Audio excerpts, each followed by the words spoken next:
We're here to hear Lunch. Frank. There's only one reason to be here. And it's Frank, he's the Solar System Ambassador for the Jet Propulsion Laboratories at NASA. He is our resident speaker. He gives a lecture once a month on the last Sunday of the month. His topics are so wide-ranging that you can come every month and never hear the same thing twice. Great. He's fantastic. If you have any questions about the space program, he's the guy to ask the question of. He's an expert on the Apollo guidance computer, and in fact, we're lucky enough through him and his pals to have some of the modules of the original Apollo guidance computer in the back of the room. And it's rote computing, folks. So those of you who are digital, you know, this is one wire going from one little spot to another little spot to another. It's unbelievable. Take a look at that before you leave. It also has a ThinkPad back there, an early model of the ThinkPad. But it still works. But it's still, because you could bounce those from, 10 floors up and they wouldn't break. Frank's fabulous. I like my ThinkPad. This year was a big year for us here at Isec. It was the 50th anniversary of the moon landing. And in the summer, we had two major events. We installed a new exhibit called A Giant Leap. It has the front pages and the back pages of the newspapers that were published on the day of and the day after the moon landing. It was a big deal. Humanity left the Earth. We landed on the moon. It was a tremendous time, and I don't know if you're old enough to remember, like I did, that I think we even had off of school. We got to sit on our mother's orange Norgahide couches and watch on that little TV set, and if you were lucky, wealthy, you had a color one, and it was magnificent. We were on the moon. You know how exciting those days were, and even the days that led up to that. Frank is the expert on this, and he's going to give a talk today about Apollo 11. Thank you, Frank. Thank you. Well, that was really kind. Thank you again. Again, I'm Frank O'Brien. One of the things that makes me help this organization along, InfoAge and many of the other places I go to, is that I'm a solar system ambassador. It's an all-volunteer position. Been doing this kind of stuff for maybe 25 years. And the ambassador program is designed as part of NASA's education and public outreach. It's all volunteer. Your tax dollars don't pay for this. Okay, there's 2 people back in the main office, but we're not going to talk about it. There's 900 of us all across the country. Yes, we walk amongst you.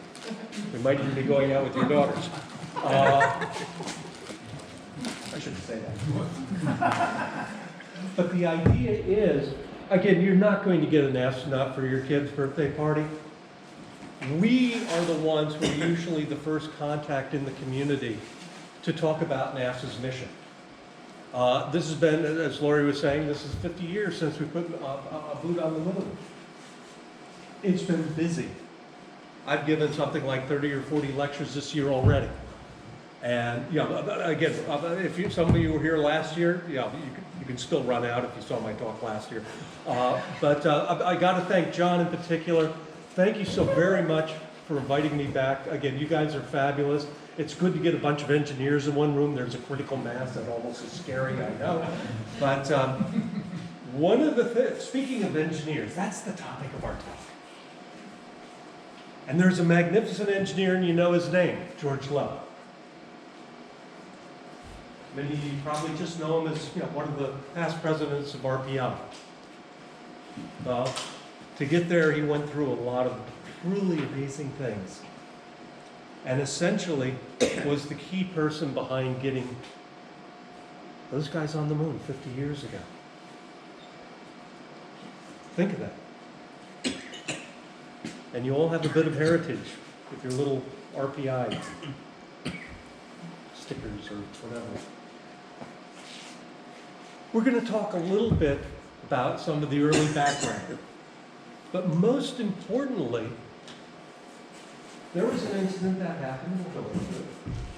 And the key thing is, through his work, he transformed NASA as an agency and NASA as a contractor in order to be able to get those folks on the moon and most importantly, safely back home. Let's take a look at this. Oh. Technology is failing me.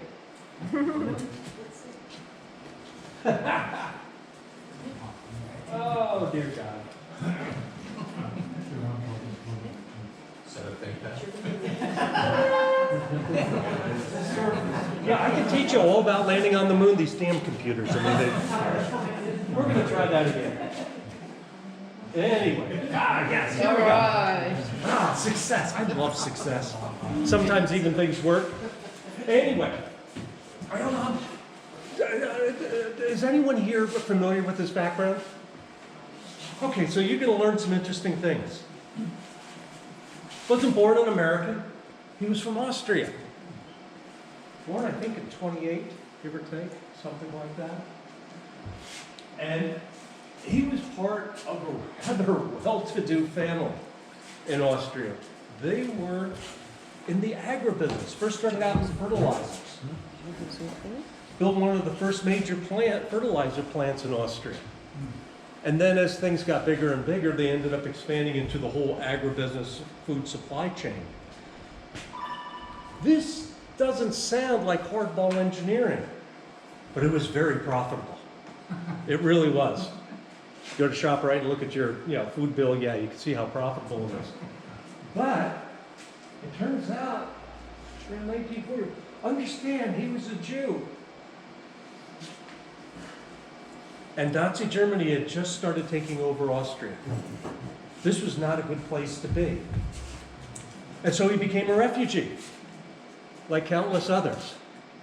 First to Switzerland, then to the UK, finally ended up in the US. Queens, New York. Nice little local whatever. Anyway, again, they lived well. That's the house. This does not look like my townhouse. Nothing like it. I looked it up, and it turns out that was torn down after the war, which is a real shame.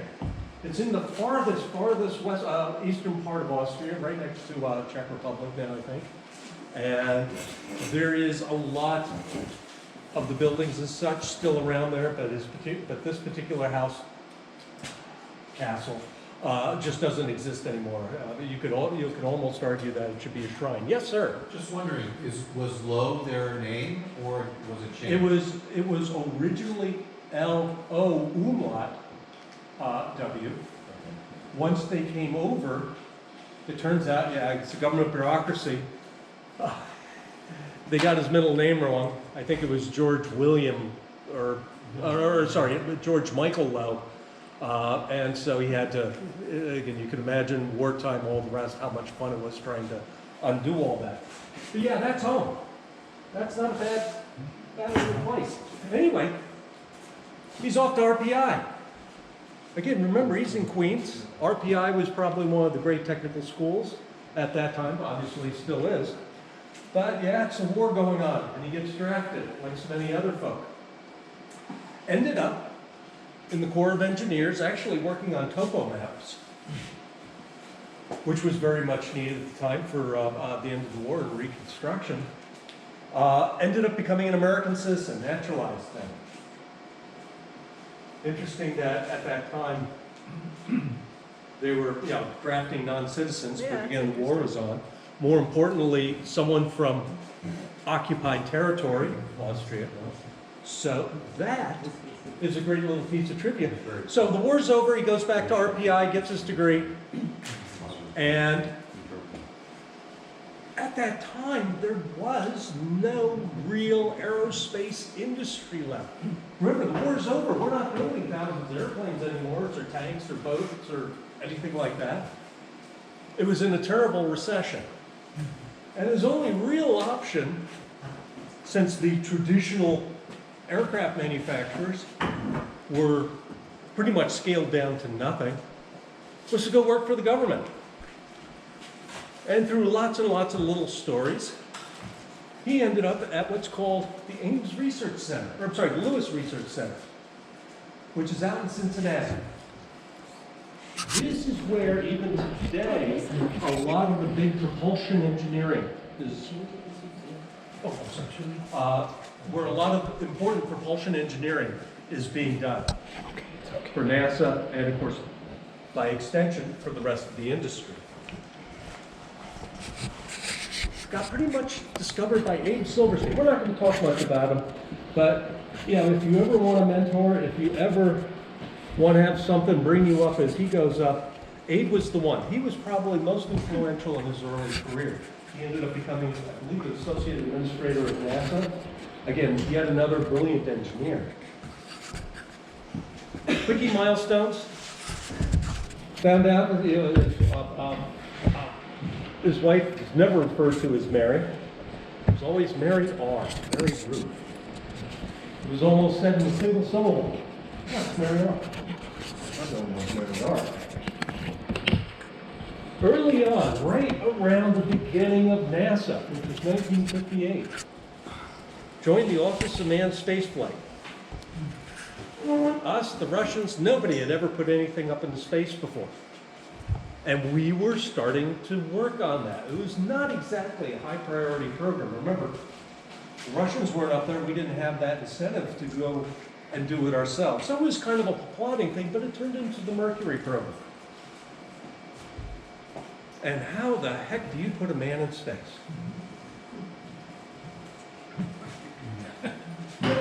You know, like good engineers, we got to figure it out. And they did a pretty good job. Ended up becoming deputy director of what at the time was called the Manned Spacecraft Center. Later on, that would be renamed to the Johnson Space Center. This is in Houston.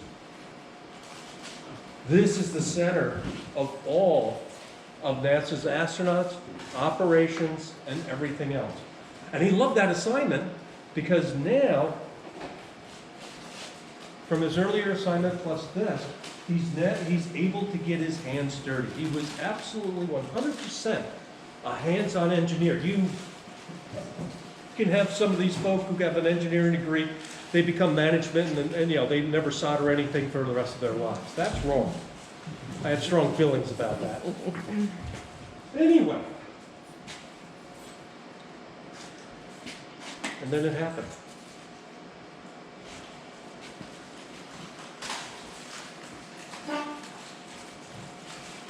There is no event in the consciousness of NASA more significant, impactful than what happened on January 27, 1967. There is no way to qualify this event any way other than simply the fire. Nobody calls it anything else. There's no equivocation, no elaboration. No one at NASA needs to know or have it explained what's meant by the fire. We lost 3 good astronauts that day. This shook the organization to its core. The fire. Don't need to call it anything else. Everyone knows.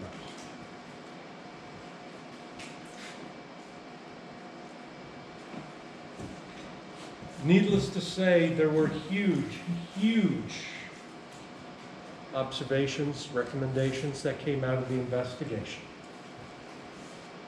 Basically, what we were building was a piece of junk.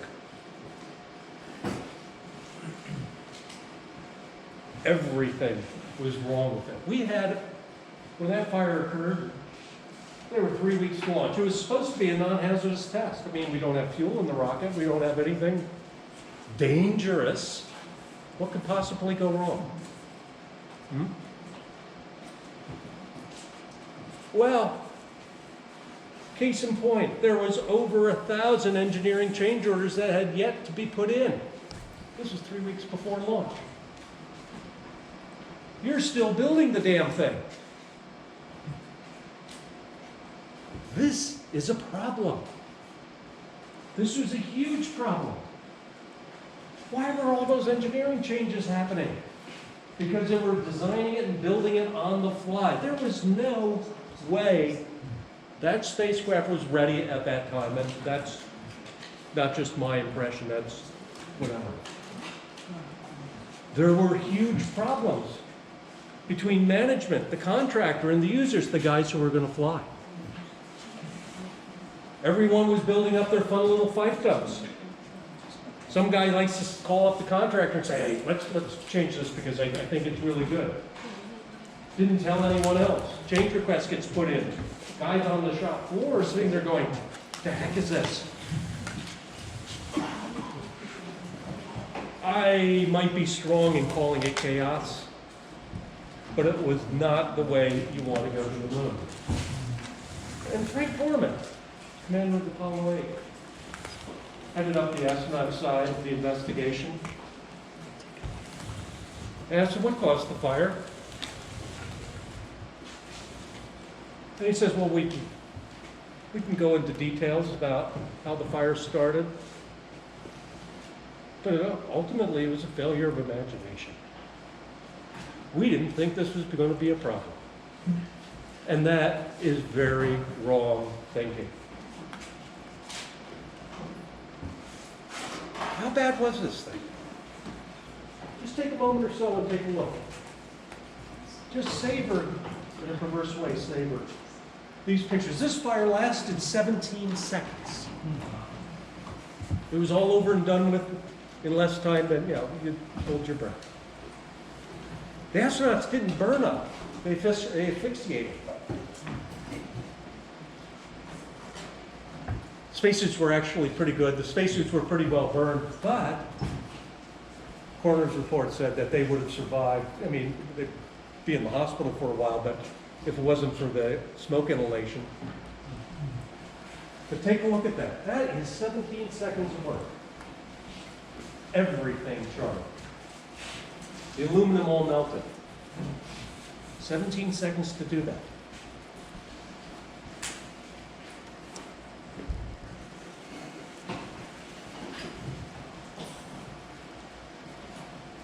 There was nothing left. Things needed to be changed.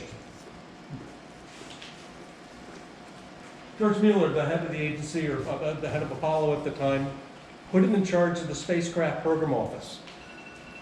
He's personally responsible for getting the spacecraft ready to fly. And things needed to change. Things needed to change desperately. He had to rebuild the entire organization. It was obviously dysfunctional, it wasn't working. The spacecraft that they were originally going to fly on, we called it a Block 1, because the problem was, as Apollo was evolving, we kept changing how we wanted to go to the moon. We could talk all day about the subtleties of that. But they were already, well, by the time that final decision was made, the spacecraft they were building wasn't applicable. But it was much further along than the next design they wanted, the Block 2. And the first decision was, this original design, it's got far more problems than we care to talk about, we're scrapping it. Throwing it away. It doesn't work. We're not going to do this anymore. At the same time, you're going to be down for 1.5 years. The other spacecraft, the lunar module, thank goodness it didn't have a fire. But it was in even worse shape than the command module that did burn. We had just flown, eventually, the very first Apollo mission. And there was no lunar module, no lunar spacecraft, which was scheduled for the next flight, anywhere even close to being ready. It just simply wasn't going to happen. That was already at least 1 year late. So what do you do? One of the things George Low pushed for, and surprisingly, as I find out, had done basic research on this 1 year prior, 1967. Why don't we just send the Apollo spacecraft, no lunar module, we're not going to try landing, why don't we send it around the moon by itself? This, I will argue, is the gutsiest decision NASA has ever made and has ever made since. You're taking essentially an untested spacecraft on only its second voyage without, when the decision was made, all the software ready, the hardware qualified. It was going to be the first time we put people on a Saturn V rocket. And unlike the great failure of Apollo 13, where you had that lunar spacecraft as a lifeboat, you had no backups. It had to work. Full stop. That focuses your attention.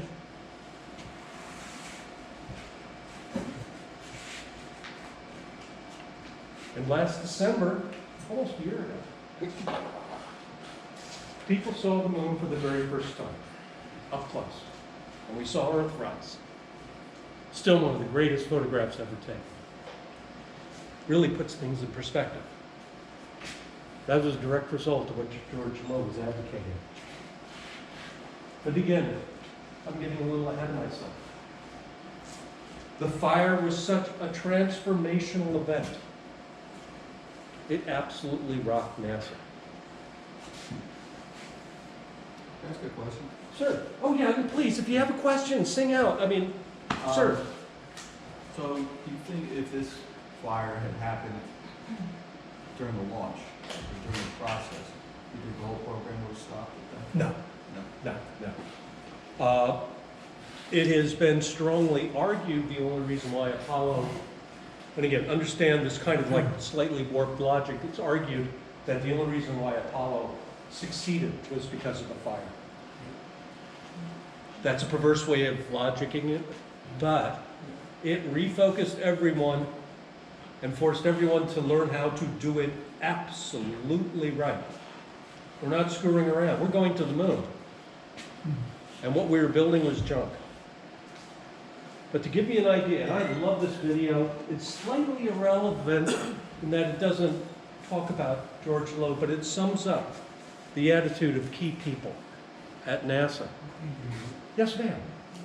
What caused the fire then? You said there was no fuel? Yeah, None in the rocket. They never pinpointed exactly the failing part.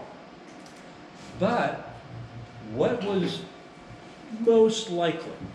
Remember, you're doing all these horrible numbers of changes. You're ripping out equipment. The amount of splicing and the cabling was atrocious. What more than likely happened is that you have the astronauts all lined up in their couches. Down on the left, down by their feet, is the environmental control system. This is the thing that does the air conditioning and supplies your oxygen and all the rest. They found in other spacecraft all the number of changes, pulling that thing in, pushing it in, pulling it out, pulling whatever, all the wires started getting chafed.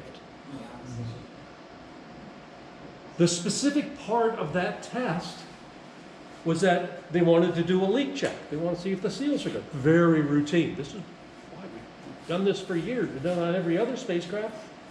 Pump it up with a little extra gas. Look at the leak rates. Are we good? Probably so. It was pure oxygen. 17 psi, pure oxygen. Metal burns in that environment. You have a spark, a little bit of a fire. You're next to the environmental system, which is circulating glycol, which is flammable. All it took was 17 seconds. I just want to show a quick video to give you a flavor of what people think. Monday morning after the fire, Gene Kranz speaks to the team. We all know Gene Kranz. Decades later, he can still recite the words from that day. Spaceflight's terribly unforgiving of carelessness, incapacity, or neglect. I don't know what the Thompson Committee will find as the cause of this accident, but I know what I find. We were the cause. The simulators weren't ready. Our software and mission control didn't function. Procedures weren't complete. Nothing we did had any shelf life. And no one stood up and said, damn it, stop. Now, from this day forward, mission control will be known by two words, tough and competent. Tough meaning we will never again shirk from our responsibility because we're forever accountable for what we do or what we fail to do. Competent, we'll never again take anything for granted. We'll never stop learning. When you leave here today, you will write these two words, tough and competent, on your blackboard, and they will never be erased. They will serve as a constant reminder to the sacrifice of Grissom, White, and Chaffee. That's all.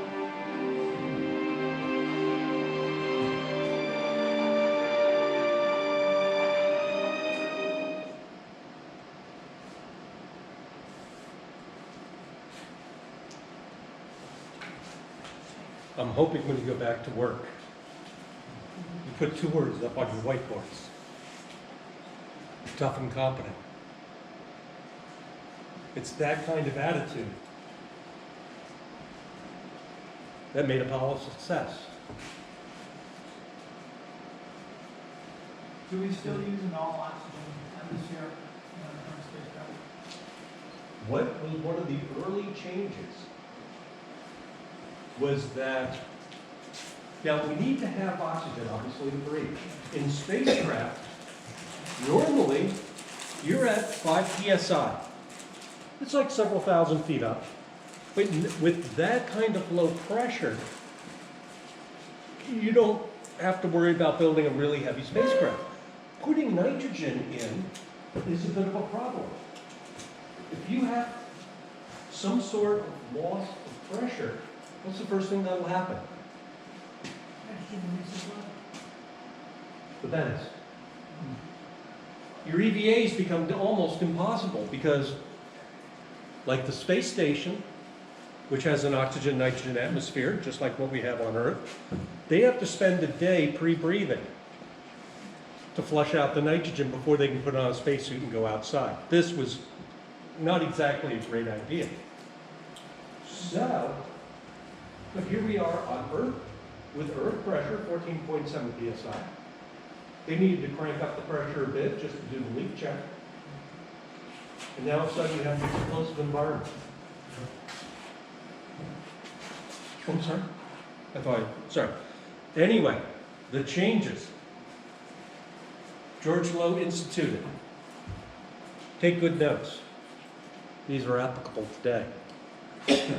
Ruthlessly manage your changes in any systems that you work on. I have never been a big advocate of agile development. Okay, I've just revealed my soul.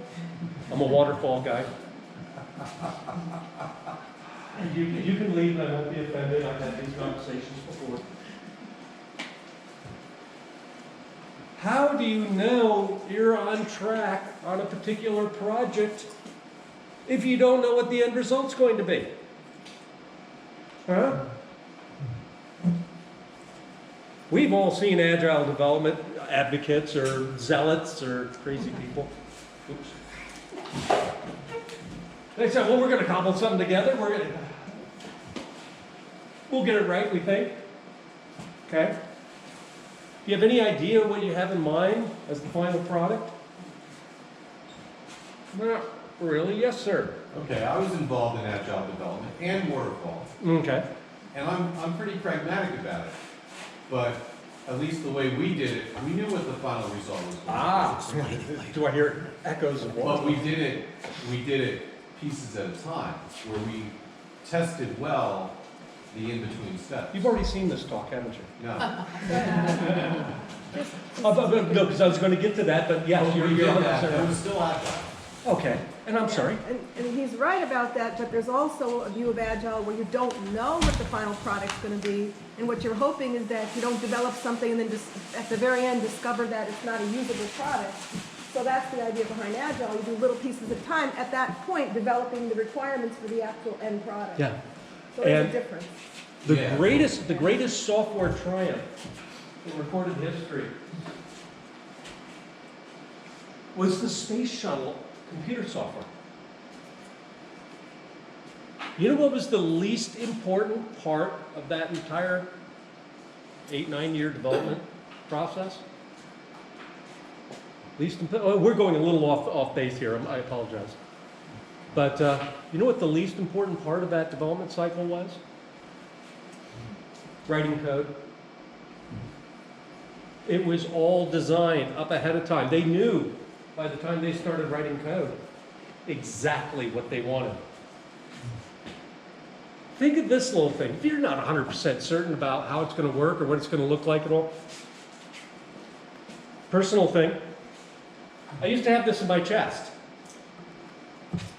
Defibrillator. I got a heart problem. Wore this for about 7 years, saved my life once or twice.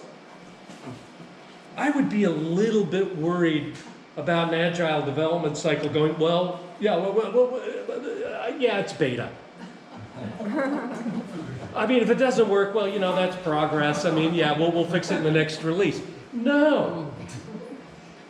This thing saved my soft pink bottom more than a couple times.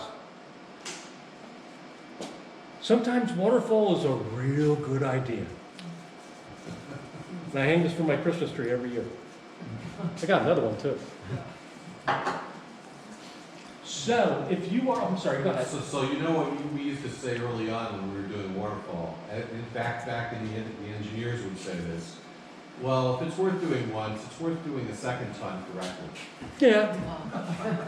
Yeah. And the thing, and I was going to go down the rabbit hole on this, and we're actually doing that, and I don't want, and I was hoping not to, but we're going to go, 1 second, I'll get you next. If you haven't read it, although it's about software, it's applicable for all engineering.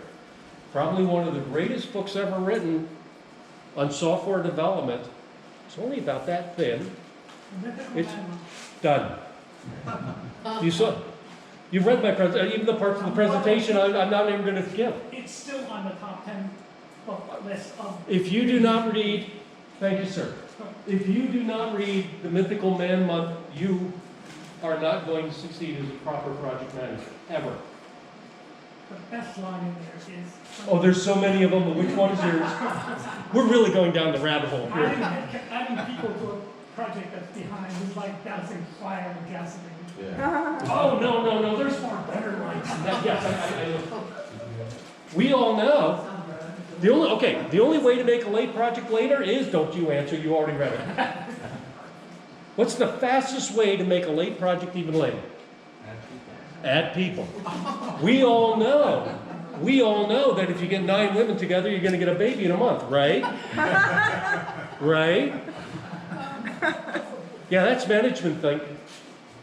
That is to be avoided. We're going down a rabbit hole, and I would love to keep doing this, but you know, we have to finish up because we have a few more things. But sir, you had a question. I don't know what waterfall means. Oh, where you define and describe exactly what you're going to be building, software in this case, then go down, okay, what interfaces, what are the requirements? Extreme analysis to the point where by the time you're done defining that project, as almost an afterthought, you can write code. And anyone can do that. We all like to think, I mean, I did software for way too many years, that we're special and exemplary. Well, the biggest problem is, and again, we could talk about software development and all the rest. The biggest thing that, and this is actually a George Lowe thing, got to get back on track, is that you need to avoid the smartest guy in the room fallacy. We all know those superstar code writers, engineers, etc., that will just sit there and it's like dominate everything. It's my, he's never checked, he's never audited because he's the smartest guy in the room. You got to get that out of that. You got to get that out of the organization. Not get rid of them, but that's a dangerous thing to have, where the guy's walking around with all the information about the project up in his head. Documentation starts falling apart because, oh yeah, Joe knows it. Now, especially in government contracting where paper is everything, you're not gonna be able to pull that off. But anyway, we have to get back. So, God, that was a sidetrack. I apologize. So, the important thing is, if you don't know what you're building, how do you know it's done? More importantly, how do you enforce change? Now, change is not bad. Absolutely not. It's actually a good thing. But why did you do it? How did you do it? Who did you do it for? Who are the people that were complaining? What was the rationale? And what is the whole etymology of that change history? Oh, we found a problem. We isolated it to this. We need a code change here, an engineering change there. This is the proper way to do it, and especially in government contracting, absolutely with NASA and the aerospace industry, you have to do this. And so you get memos like this. They're marvelously detailed. This is actually code changes for Apollo 11. And we don't need to go into the details, that's not important, but the idea is every software change, every hardware change had pages of documentation just to explain why they did it. Completely bypasses that idea of one manager going and talking to the contractor and then another manager kind of contradicts him. All changes have to go through a central thing. Now, George Lowe pushed what's called the change control board. And that was ruthless. So now you're starting to build all this stuff, yeah. The other thing, we know this. We know this all too well. We don't do it nearly as well as we should.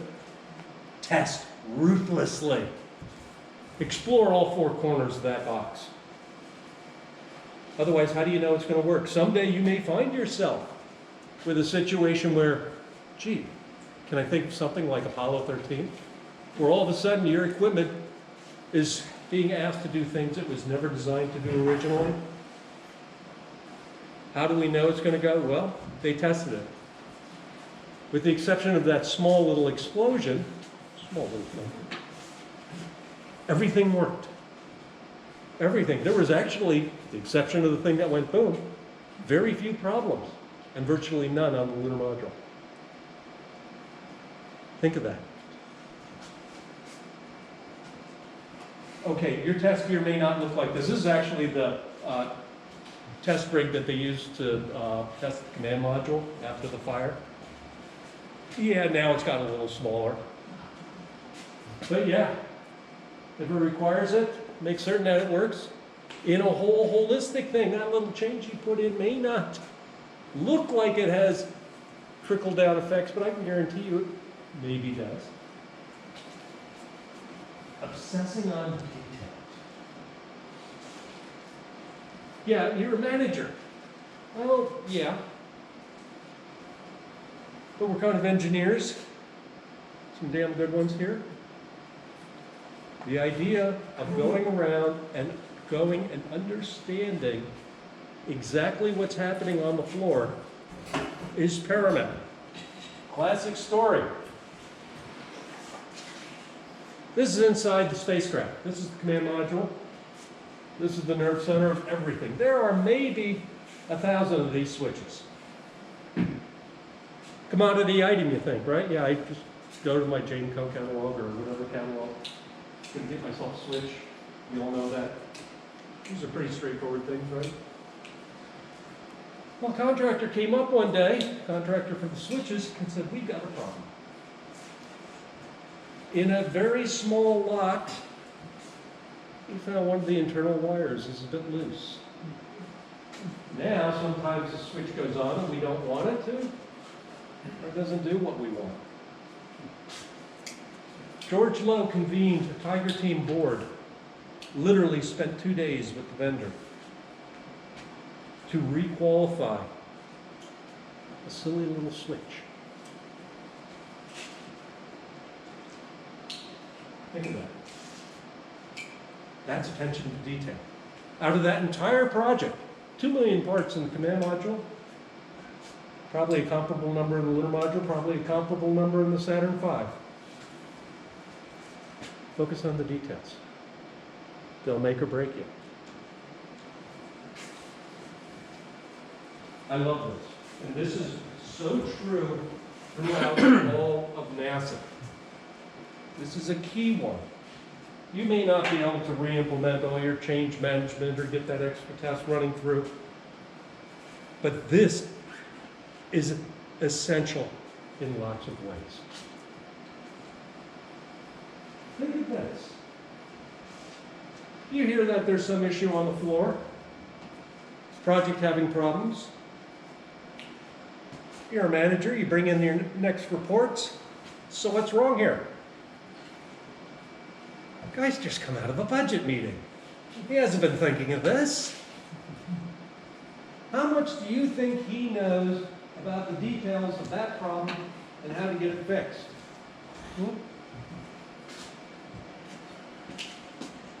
He's been in a budget meeting all day.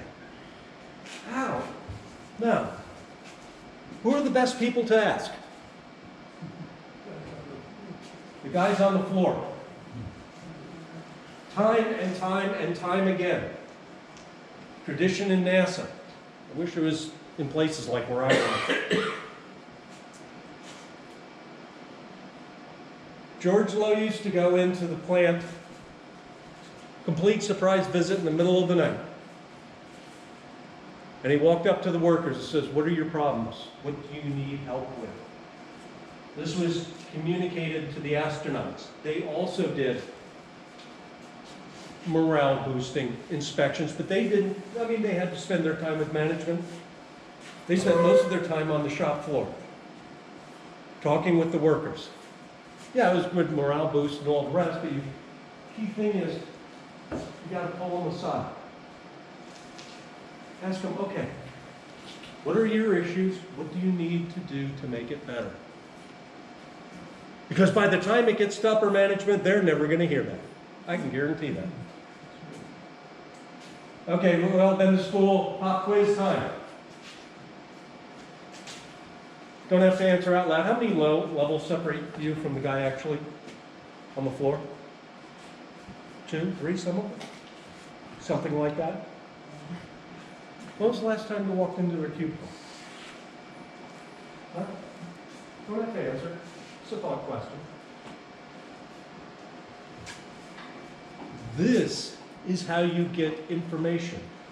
More importantly, they have to be empowered to take the information they know and run with it. We all know those people, and I've worked with them, you've worked with them, and all the rest, that there's no topic so small that it's felt that it can't be percolated up one more level of management and out of his hands. Right? Yes, we all have our examples. Frank, do you think Boeing, they're going through this exercise right now? We're going to talk, I did want to bring up the MAX, 737 MAX. That was 1 or 2 stupid failures and 1 catastrophic, perfect implementation of all of this. And we can talk that offline because that is it has a far more nuanced answer. And we can talk about it, and it would be fun to do that. So anyway. But ultimately a management challenge. Well, ultimately it's always management. The guy at the top has to take responsibility. Yeah. Why wasn't it known?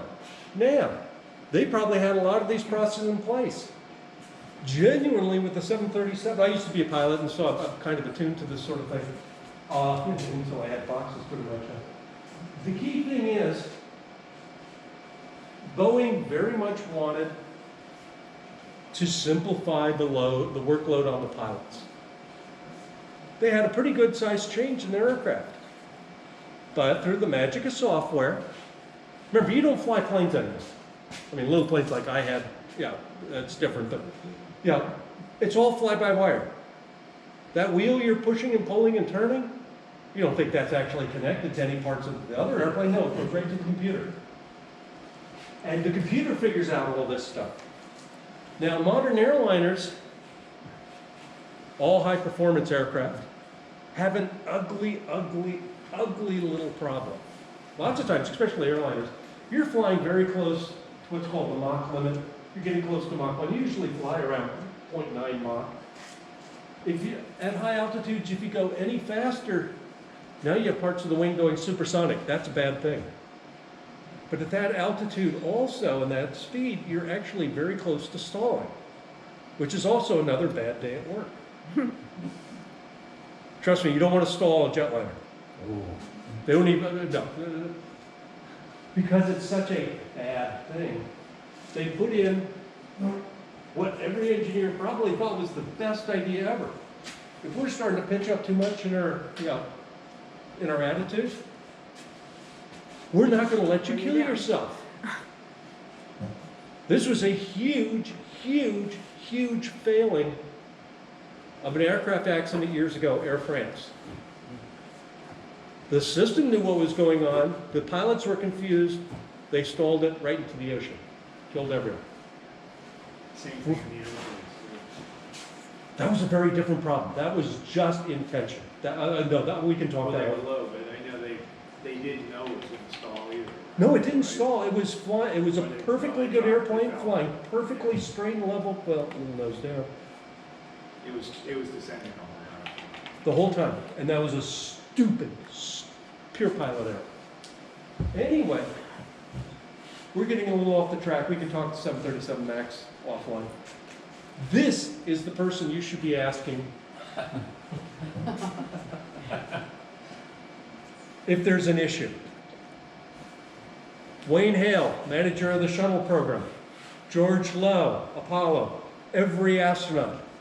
They will go and ask the person with their hands on the tools,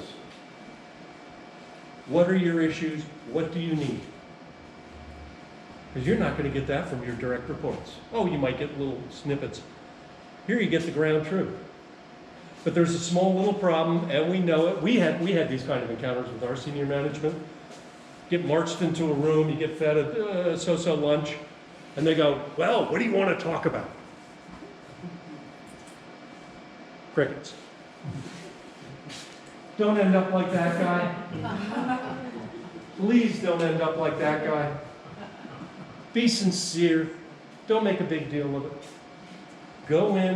You mean coffee's not for the closers? I can't hear. You mean coffee's not for the closers?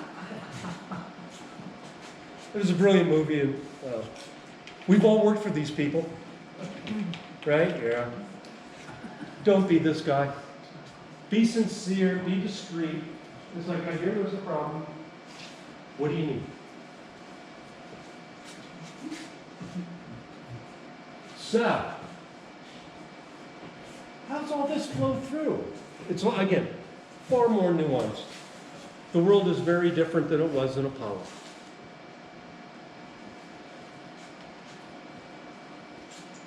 Apollo 1 rattled NASA to its core. And then we had Columbia and Challenger. NASA has now very much become risk averse. We've lost 17 people on our spacecraft. Sir?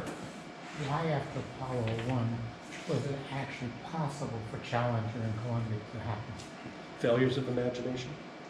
Yes. I mean, that's an incomplete answer, and I know that.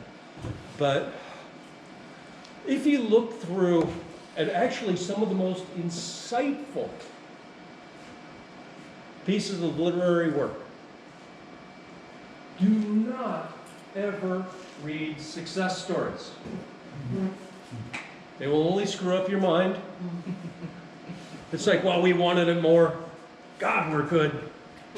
Read accident reports. Read about the failures. I have a whole rack of books on these kind of failures. The accident reports on Columbia and Challenger are wonderfully readable. Please read them. If you want to understand the chain that is necessary to have a failure. It's never one thing. It's never one thing. It's a chain of events. One great book on the topic is just simply called Breaking the Chain. If you break that chain, you're not going to have an accident. Those chains existed. And I can guarantee you they'll exist for whatever new program we have, whatever program that you guys are working on. It doesn't have to be aerospace. There's a whole sequence. This is where all that documentation and paperwork come in real handy. Classic case in point. And I think it was like, the pilot just passed away. Remember about, 20, 25 years ago? I think it was a DC-10, engine blew, engine in the tail, wiped out all their hydraulics. I think it was a United flight. Who's the one that crash landed in Iowa? That's exactly the one, sir. Why did that happen? It wasn't a failure of imagination. All that change documents and paperwork that you wonder about, they found months and months later, the big turbine disc in the engine that blew.